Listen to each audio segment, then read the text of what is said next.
Alors, salut François, Salut Thomas. de Sibontal. Mais oui, Merci d'être venu. Tu prenais la parole pour dénoncer les fraudes électorales en Suisse. absolument. Donc je me suis dit, il faudrait qu'on en parle un petit peu. C'est pour ça que tu es là aujourd'hui. Comment on fraude en Suisse, comment ça se passe, quelles sont les preuves?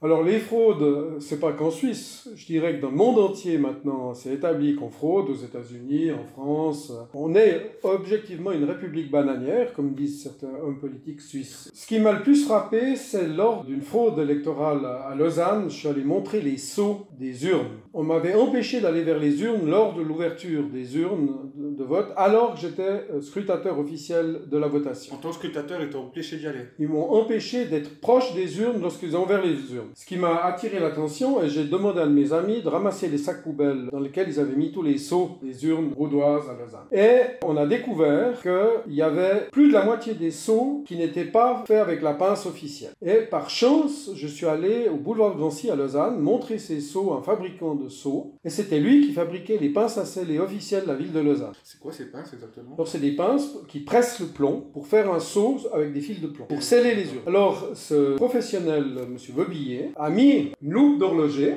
sur son œil. Il a regardé les seaux avec sa loupe d'horloger. C'est lui qui fabriquait les pinces de Lausanne. Je suis tombé par hasard ou par providence sur le fabricant. Et il regarde ça, il dit « Ah les salauds, on est une république bananière !» Et il constatait que les seaux n'étaient pas pincés, n'étaient pas scellés avec sa pince qu'il avait fabriquée comme étant la pince officielle de scellement des urnes. Avec autre chose ou... Alors c'était d'une part scellé avec une pince sans inscription, et d'autre part, le plomb, on l'a découvert ça avec l'usure, parce que l'usure, l'oxydation des seaux, on a découvert ça, que les seaux officiels s'oxydaient différemment des faux seaux, des faux fils.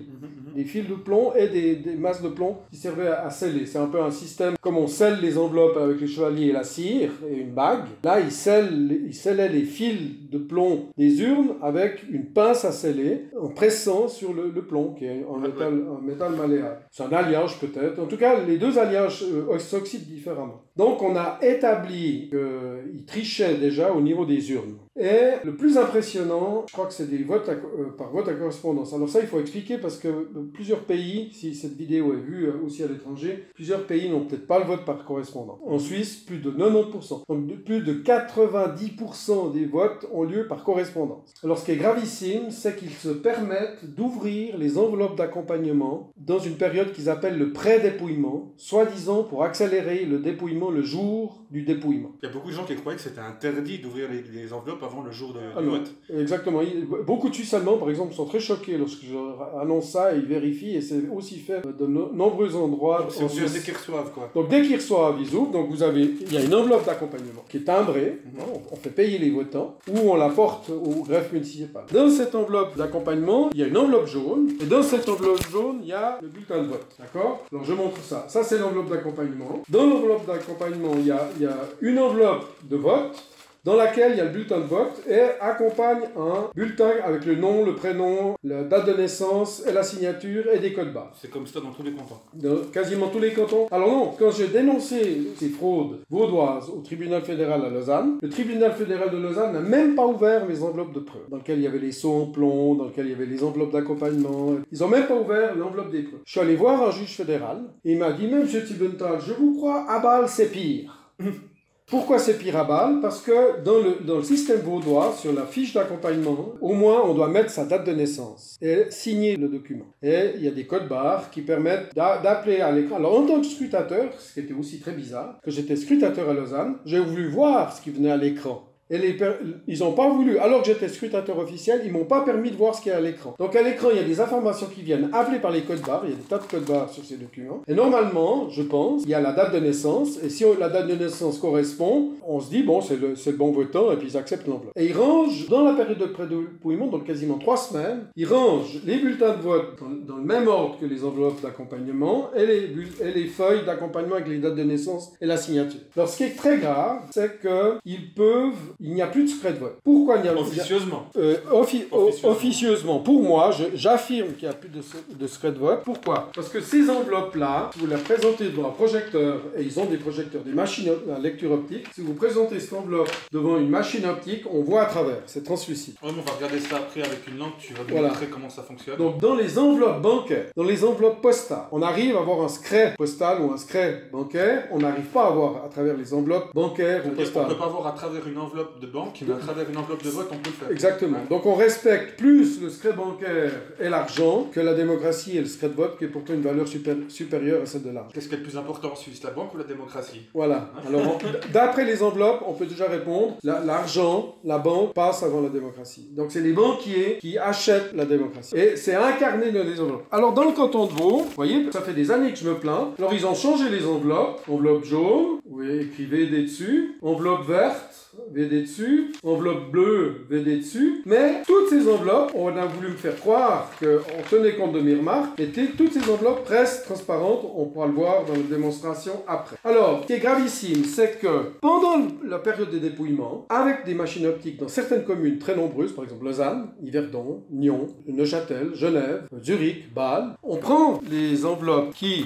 pour la galerie, sont scellées. Donc ici, vous avez une bande bleue, vous pouvez la décoller. Alors, la décoller et puis ça se scelle, donc l'enveloppe est scellée. Alors on croit qu'il y a le secret de vote. Une personne normale, elle regarde comme ça, elle croit qu'il y a le secret de vote parce qu'on croit qu'on voit rien à travers. Mais eux, ils ont des machines optiques avec des flashs très forts et j'ai vu les lumières de ces machines optiques. Parce qu'à Lausanne, le bâtiment municipal où il y a les votes, où les votes étaient en tout cas à l'époque conservés et traités, les parois des bureaux sont vitrées tout en haut. Donc depuis l'extérieur. Depuis l'extérieur, toutes les parois dans le bâtiment sont vitrées en haut. Alors je suis allé le soir avant le dépouillement d'un des votes avec des témoins. Et on voyait la lumière des flashs très rapides d'une machine optique. Les enveloppes passent à travers la machine optique et ils arrivent à voir à travers parce que c'est aussi des bulletins de vote très spéciaux où il faut mettre des croix. On n'écrit pas oui ou non, mais on vise des croix. Alors si la croix est sur oui, la machine enregistre oui. Si la croix est sur non, la machine enregistre. Donc on arrive à savoir ce que la personne vote sans ouvrir l'enveloppe. Alors ce qui est gravissime, c'est qu'on peut le faire pendant toutes les soirées, toutes les nuits, même de jour, pendant les 2-3 semaines avant le jour du dépouillement. Sur le vote par correspondance. Dans le vote par correspondance, qui représente quasiment 100% des votes. Il y a quand même beaucoup de gens qui se déplacent le dimanche. Très peu. De moins en moins parce qu'ils limitent les horaires.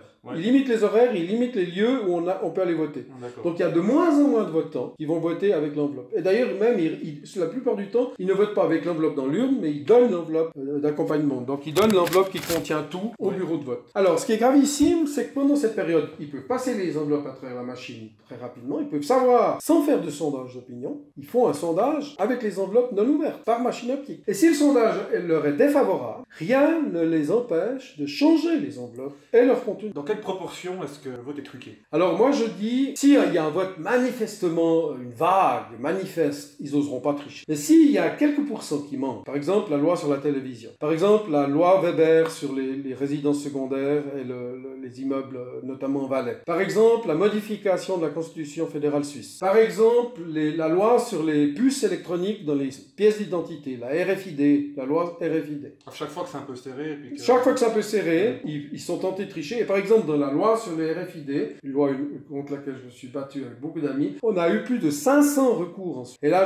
j'affirme qu'ils ont triché. Alors, qu'est-ce qu'ils font? Ils prennent, dans le canton de Vaud, l'imprimerie qui produit ces matériels de vote appartenait, parce que maintenant la société, il y a eu des échanges d'actions et de propriétaires, mais c'était les imprimeries réunies lausannoises et qui maintenant appartiennent à Tamédia, à Renan, c'était une grande imprimerie qui imprimait les 24 heures, Ready Press. Tamédia, c'est le grand groupe qui possède à peu près tous les médias presse. Voilà, c'est eux qui impriment les enveloppes. Alors, l'imprimeur, en discutant avec ceux qui travaillent dans l'entreprise, lorsqu'ils produisent ceci, ils font 40 000 matériels de vote pour maculature et 60 000 matériels de vote supplémentaires en cas de perte du matériel de vote par les citoyens. C'est payé par nos impôts. Et c'est dément parce qu'ils disent, oui, il faut du matériel de vote dans chaque greffe municipale. Si jamais des citoyens ont perdu le matériel de vote, ils peuvent comme ça voter. Mais là, on peut le perdre 3 fois, on en aura toujours encore. Alors, on peut le perdre 1000 fois. Il y a tellement peu de monde qui va demander du matériel de vote supplémentaire. Alors, ça leur permet quoi? Ça leur permet, en faisant du sondage d'opinion non payant, on peut le remarquer en Suisse, il y a quasiment plus de sondage d'opinion avant les votations, dans les 3 semaines avant les votations, parce qu'ils en ont plus besoin, puisqu'ils le font par le marché de la lecture optique. C'est devenu plus rare. Donc, ils économisent les sondages, ils facturent l'impression supplémentaire à nos impôts, donc 60 000 plus de 40 000, c'est dément. Et grâce à ça, dans chaque greffe municipale, ils ont le matériel exactement le même, et chaque greffe municipale de chaque commune suisse, en tout cas vaudoise, peut changer les enveloppes, vu qu'ils ont déjà ouvert le matériel de vote, ils peuvent changer les enveloppes et mettre les enveloppes qui leur plaisent. Donc et en plus, en passant les machines à travers les lectures optiques, ils passent les votes dans le même ordre qu'ils ont les bulletins d'accompagnement, ce qui fait qu'ils savent, par l'informatique, qui a voté quoi. Il n'y a plus de secret de vote. À tel point qu'il y a même un député vaudois, M. Jacques May, qui a fait une motion officielle au Grand Conseil vaudois en disant il faudrait au moins que le matériel de vote ait une couleur différente lors du vote, qu'on sache combien de personnes a voté en demandant le matériel de réserve, de telle manière que si on voit une vague de couleurs différentes, on se dit ah là il y a quelque chose de bizarre et on peut au moins contrôler, ce qui n'est pas le cas actuellement. Et sa demande, elle est passée comment? Elle a été refusée. Alors on nous fait croire qu'ils en ont tenu compte en changeant les couleurs, vous voyez, jaune, vert, bleu, puis c'est comme ça dans tous les cantons. Alors en Valais, c'est même pire. En Valais, là c'est par exemple une enveloppe de vote pour le canton du Valais. Un Valaisan suisse-allemand qui habite dans la partie suisse-allemande m'a fourni, donc c'est pour le vote. Vous voyez l'intérieur, je peux vous montrer l'intérieur. C'est là que par exemple notre ami Oscar Freisinger a été shooté. Plusieurs communes valaisannes qui sont plaintes parce qu'il y a des fraudes électorales qui ont été ouvertes au Valais. Alors dans ce cas-là, l'enveloppe, on peut même pas la coller. Il n'y a pas la bande bleue comme il y a dans le canton de Vaud. Et ils ont même trouvé dans des enveloppes de vote d'une votation des vieux bulletins de la votation précédente qui n'avaient pas été dépouillés et qui étaient dans l'enveloppe parce qu'ils récupèrent les enveloppes. Les Valaisans sont très économes. Et avec ce système, ils ont moins de factures, d'impression. Et elle n'est pas scellée cette enveloppe-là. Cette enveloppe, on ne peut pas la sceller à moins de prendre un tube de colle ou du scotch et de la sceller. Puis ça pourrait être encore peut-être refusé. On peut voir en travers celle-ci? Ah oui, on va à travers, c'est translucide. Alors, j'en suis arrivé en regardant le matériel de vote des cantons de Fribourg, Neuchâtel, Genève, Vaud, Valais, Bâle, Lucerne. On en est arrivé à la conclusion que le vote par correspondance est fait pour tricher. C'est fabriqué pour tricher. Et le vote électronique? Donc le vote électronique, les spécialistes disent, dans le vote électronique, si on peut tricher, c'est certain qu'il y a des tricheurs, parce qu'il y a des hackers par défi vont tricher. D'ailleurs, c'était prouvé par un journaliste qui a réussi à tricher le vote électronique à Genève, et ce journaliste s'est fait punir par la justice parce qu'il a démontré que le vote électronique était faillible. C'est quand même un comble. Comment il a pu être puni en débat? Par le tribunal. Le tribunal l'a condamné alors qu'il travaillait pour le bien commun. C'est comme nos procédures qu'on a montées jusqu'au tribunal fédéral, même à Strasbourg, ils nous ont fait payer des milliers de francs. Alors qu'on se bat pour le bien commun, on a demandé l'exemption au coût des procédures. Au contraire, ils nous ont facturé sans ouvrir les enveloppes de preuves, mais ils nous ont quand même facturé, donc ils n'ont pas fait leur travail, les juges. Le juge valois a dit, mais monsieur Tivental, je vous crois à Bâle, c'est pire. Et ils nous facturent et ils ne font pas leur travail. Et à Strasbourg, ils ont classé les 2 plaintes qui sont montées jusqu'à Strasbourg, ils les ont mis à la poubelle, sans commentaire. Mais tu m'avais dit qu'ils avaient pris des mesures dans le canton de Berne, je crois. Ah oui, alors ça c'est très intéressant. Dans le canton de Berne, il y a une commune qui hésite entre le nouveau canton de Jura, qu'on a accepté il y a quelques années, et le canton de Berne, donc c'est une commune qui parle français, catholique, théoriquement. Sauf erreur, c'est la commune de Moutier. C'est bilingue, Moutier. C'est bilingue, mais disons d'origine, théoriquement, c'est plutôt catholique et plutôt francophone. Alors effectivement, il y a beaucoup de Suisses allemands qui sont venus vivre à Moutier pour que la commune de Moutier reste dans le canton. Alors, qu'est-ce qui s'est passé à canton de Berne? C'est très intéressant. Le canton de Berne a émis pour la votation qui a lieu dans quelques jours, au mois de juin. C'est quelle date? C'est début juin, je crois. Dimanche 10 juin. Je peux me tromper, mais c'est le début juin. Alors, le canton de Berne, voulant une votation sûre, fiable, en fait reconnaissant ce qu'on reproche au vote par correspondance depuis des années, a dit que les enveloppes de vote ne doivent pas être ouvertes par un pré-dépouillement avant le jour du dépouillement. Non seulement ceci, pour être sûr que les enveloppes ne puissent pas être manipulées, comme j'assure qu'elles sont manipulées, d'ailleurs la preuve c'est qu'eux le reconnaissent en faisant cette procédure, les enveloppes doivent être envoyées à une adresse à Berne. Donc c'est même pas la commune de Moutier. Ils violent l'autonomie communale et eux peuvent tricher. C'est envoyé à leur adresse à eux à Berne, dans une adresse fédérale, contrôlée par la police fédérale et la police bernoise et la gendarmerie bernoise. Il y a des observateurs des votes suisses qui vont circuler dans la commune de Moutier, qui déjà sont là pour surveiller le rôle des votations, qui n'inscrivent pas de nouveaux votants que pour la votation, qui sont domiciliés provisoirement dans la commune de Moutier. Ils vont surveiller les poubelles des bâtiments locatifs et des EMS, parce que j'affirme, et d'ailleurs le juge Valois m'a dit que ça se faisait, et c'était établi d'ailleurs dans le canton de Bâle, qu'il y a des personnes qui font le tour de poubelles des bâtiments locatifs pour récupérer du matériel de vote par correspondance. Donc tout ce matériel, ils font le tour des poubelles, ils ramassent les enveloppes de vote des gens qui veulent pas voter, et ils votent à leur place. Alors ils votent à leur place dans les bâtiments locatifs, il y a même des postiers qui peuvent voter le matériel de vote. Il faut donner absolument un conseil aux abstentionnistes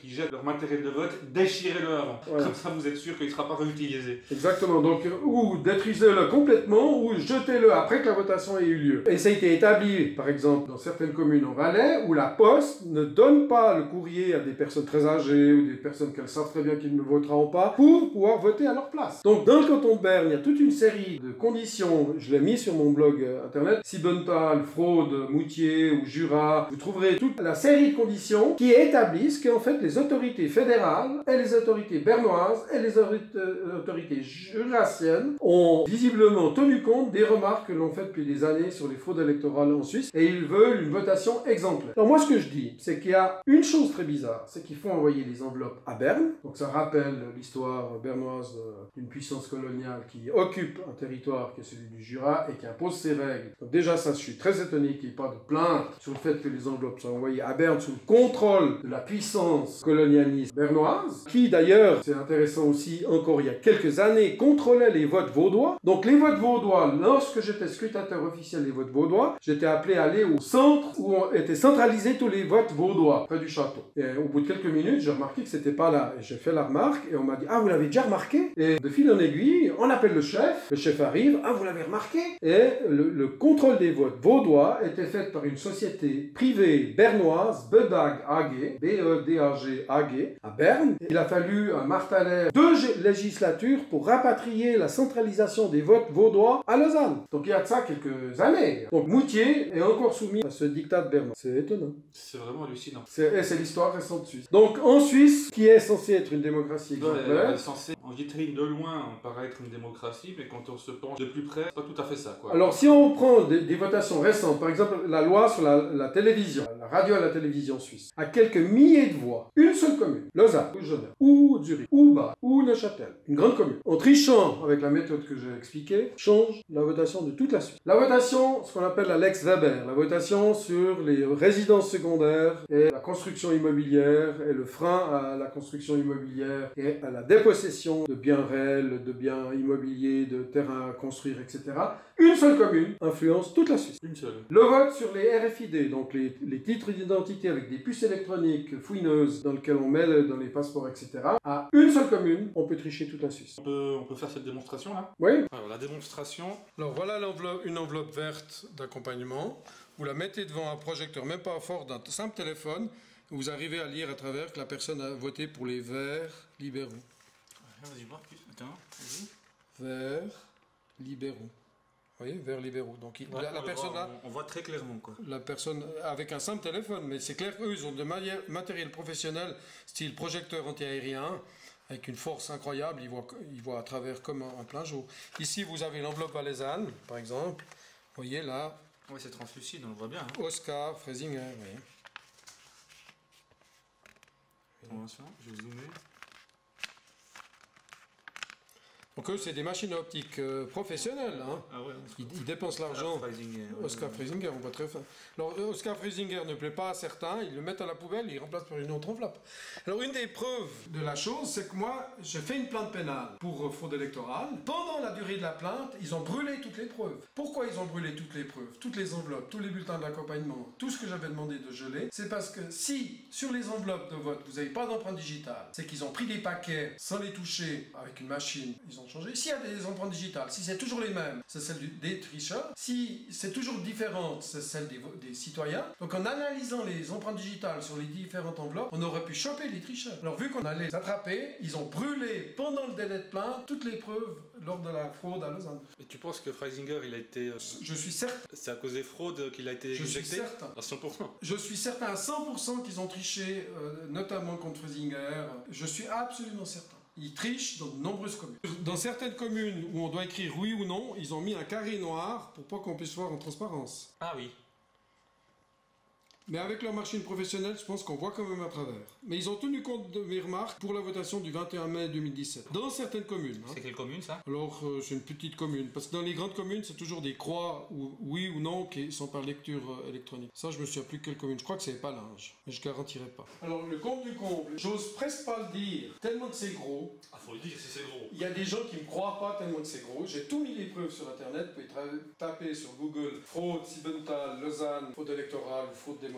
À Lausanne, écoutez bien, c'est tellement gros que c'est invraisemblable, mais c'est arrivé et j'ai des témoins qui sont là pour l'établir. Ils envoient à la majorité des citoyens des votes électroniques, des enveloppes dans lesquelles on doit mettre une croix oui, non, avec des petits carrés, des petits rectangles alignés pour les machines à lecture optique. Mais à ma famille, ils envoyaient des bulletins de vote dans lesquels il faut écrire en toutes lettres oui ou non. Au lieu des croix. Au lieu des croix. Donc pour me faire croire que c'est pas par lecture électronique, ils m'ont envoyé un matériel de vote spécial. Juste pour toi. Pour ma famille, parce que j'ai 8 enfants, donc on est 10 personnes. Ma famille, on avait un matériel de vote différent, c'est authentique, que ceux du reste de Lausanne. Allez comprendre, je suis pas tombé dans le panneau parce que j'ai plusieurs amis à qui je donne des conseils et j'ai vu que les enveloppes étaient différentes. Donc les enveloppes des citoyens normaux, nombreux, c'est des enveloppes à lecture automatique et à T'es sûr que lecture... t'es vraiment le seul à avoir reçu ces... Alors non, je pense pas que je suis le seul, mais en tout cas, il y avait 2 envois. Non mais c'est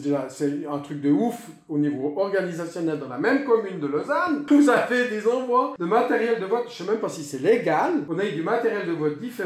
Une partie de la population lausannoise avait du matériel de vote à lecture optique et une autre partie, en tout cas ma famille, domiciliée à Lausanne, avait des matériels de vote où on devait écrire en toutes lettres oui ou non, alors que les autres avaient des enveloppes dans lesquelles... Alors et en plus, c'est bien spécifié dans le matériel de vote, les Lausannois, en guillemets nombreux, c'est qu'ils doivent pas plier leur bulletin de vote. C'est bien spécifié par écrit, mettez, et tous les votes sont sur une feuille. Ouais, parce que si on plie, on voit plus. On voit moins bien. Ouais. On voit quand même, mais on voit moins bien. Donc ils disent, ne pliez pas le bulletin de vote, et le bulletin de vote, vous avez tous les objets du bulletin de vote sur une petite feuille qui rentre dans l'enveloppe, de telle manière que la machine optique puisse voir tous les votes automatiquement. Donc c'est inouï. Aidez-nous à tricher, citoyens. Donc ne pliez surtout pas la petite feuille, sous-entendu sinon votre vote est nul, ce que je pense pas qu'ils aient le droit de faire, mais si la petite feuille est pliée, ça les oblige à ouvrir l'enveloppe, à déplier la feuille et à comptabiliser le vote. Alors ça part peut-être dans les nuls ou dans les abstentions, c'est très bizarre. En d'autres termes, ils font ce qu'ils veulent, c'est ce que disaient les tricheurs, notamment Staline, celui qui est important dans le processus démocratique, c'est celui qui compte. Oui.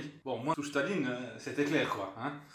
Alors le vote électronique, c'est pire. En France, ils ont de nombreuses machines de vote électronique. Comme par hasard, les machines de vote électronique sont fabriquées par Soros. Ah, Soros. Hein, le grand tricheur financier et autres qui triche dans le monde entier. Alors comme par hasard, c'est lui qui produit les machines de vote électronique. Et en France, comme par hasard, les endroits où il y a les machines de vote électronique, la participation est très élevée. C'est de l'ordre de 85%. J'ai une photographie d'écran de machine électronique qu'un ami m'a envoyé. Participation dans cette commune-là, 85%. Et comme par hasard, Macron avait un chiffre colossal de près de 30%, je crois même plus que 30% de vote dans cette commune, de vote par électronique. Et le comble, c'est si on demande au département de l'Intérieur, donc au ministre de l'Intérieur français, où y a-t-il des votes électroniques en France, secret d'État, on ne peut pas le savoir. Alors, en France, c'est pire que chez nous. Voilà. C'est clair, hein. Aucun doute là-dessus. Tu voudrais rajouter autre chose? Il est intéressant de savoir au niveau des fraudes électorales. Donc, les fraudes n'ont pas lieu seulement lors du processus, mais aussi avant, grâce à l'argent, les journaux, les envois. Alors, l'hôpital de Moutier, aux frais des assurances maladie et la comptabilité de l'hôpital, a envoyé un courrier au nom de l'hôpital en encourageant les citoyens de Moutier de rester dans le canton de Berne. Donc, c'est aussi une forme de fraude électorale qu'un hôpital prenne position dans une démarche démocratique pour influencer les votes. Donc, tout le lobbying qu'il y a avant la votation pour influencer les gens à voter, et puis si ça va pas, on peut encore tricher derrière, c'est quand même... Absolument, ils tiennent tous les ficelles pour tricher. C'est dingue. Donc ils traînent les ficelles avant, pendant, après, et on triche allègrement, et c'est un irrespect de la démocratie. Et toi, la moumoute, t'as qu'à aller bosser, voilà, c'est comme ça. Si jamais je suis à disposition sur internet, vous cherchez mon blog de Siebenthal François, et vous tapez fraude, On va mettre les liens dans la vidéo, on va incruster les... dans la vidéo. Ouais. D'accord. Ah ouais, on va faire tout ça. Donc merci François. Mais toujours à disposition. Et puis à tout bientôt. J'espère que cette vidéo fera le buzz autant que les autres vidéos qui font un buzz extraordinaire dans le monde entier. On espère. Merci à tous. Partagez, abonnez-vous et surtout parlez-en autour de vous, quoi. C'est important. Voilà. Ok.